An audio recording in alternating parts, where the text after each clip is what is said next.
Hello best friend, kamusta po kayo lahat? So, andito na naman po tayo para magbigay ng konting ayuda at dahil nga po Mother's Day ngayon. So, magbibigay po ako ng konting ayuda o regalo para sa mga mami. Pero bago yan best friend, pakinggan po muna natin at ibahagi ko po sa inyo kung anong kwento ni Lola Felisa Ramos na taga Purok 1, Barangay San Lorenzo, Ilagan City, Isabela, na kung saan andito po tayo, best friend, kasama ang aking team. Alamin po natin ang kanyang kwento, best friend. Tara!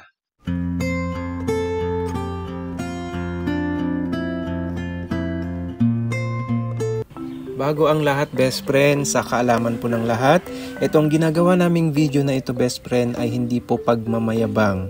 Ginagawa namin ito best friend para ma-inspire po ang iba para sa kahit ganitong paraan best friend nakakatulong tayo sa mga kapwa nating mga Pilipino. So andito na nga po tayo sa bahay ni Lola Felisa Ramos best friend na kung saan mag-isa na lamang po siya nakatira sa kanyang tahanan. At may katandaan na din si Lola best friend, nasa 90 years old na daw po siya. Nagtataka kayo siguro best friend kung bakit iniwan o mag-isa na lang si Lola sa kanyang bahay. Ayon sa nakausap namin best friend, noon si Lola ay nakatira sa kanyang mga anak sa kanilang mga bahay-bahay. Simula noong iniwan siya ng kanyang asawa 20 years ago best friend, tumutuloy na lamang po si Lola best friend sa kanyang mga anak at salitan sa pag-aalaga.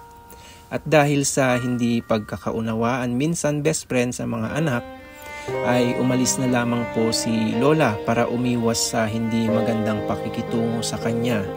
At napagdesisyonan din ng mga magkakapatid best friend na patayuan ng kubo o bahay ni Lola na kung saan dito po siya ngayon nakatira o natutulog best friend.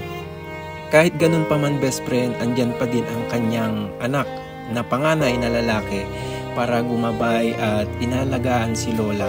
Si Lola Felisa best friend ay matanda na din talaga. Alam naman natin na habang tumatanda ang tao, lalong matigas o sumusuway lagi best friend sa mga kagustuhan ng anak. Minsan ulyanin at yung mga iba pa nga best friend hindi nakikinig sa mga anak at pinipilit na lang talaga nilang mapag-isa.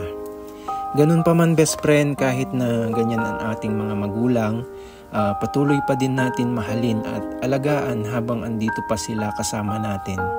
Ipadama natin best friend sa kanila kung gaano natin sila kamahal at sana hindi pa huli ang lahat pag nagtaon. Kasi sila ang dahilan best friend kung bakit tayo andito at kung ano meron tayo ngayon, alam naman natin yun best friend.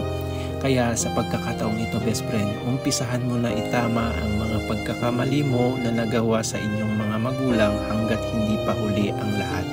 Kaya naman best friend, dahil sa may mabuting apo si Lola, napansin natin siya at nagbigyan ng konting ayuda para maibsan ang ilang araw na pangangailangan ni Lola Felisa. Kaya naman best friend, mahalin natin ang ating mga magulang na kahit na anong mangyaring hindi pagkakaintindihan best friend, dapat manaig pa din ang pagpapakumbaba para sa magulang best friend. Parang respeto na lang din para sa kanila. So ayun na nga po best friend ang konting kwento ni Lola Felisa Ramos na taga Purok 1, Barangay San Lorenzo, Ilagan City, Isabela.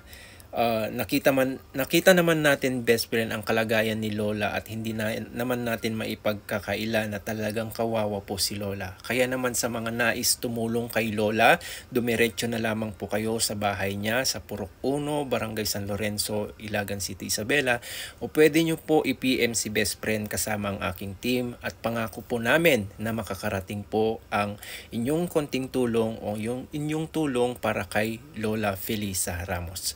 So, gayon pa man best friend, dahil dyan may pabigas serye din po ako para sa mga nanay at eto nga po sila.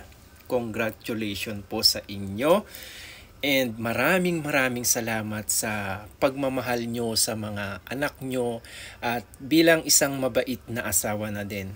Maraming salamat best friend, sana may napulot kayong konting aral dito sa video na ito. Maraming salamat sa inyo best friend, mag-ingat kayo lagi. God bless.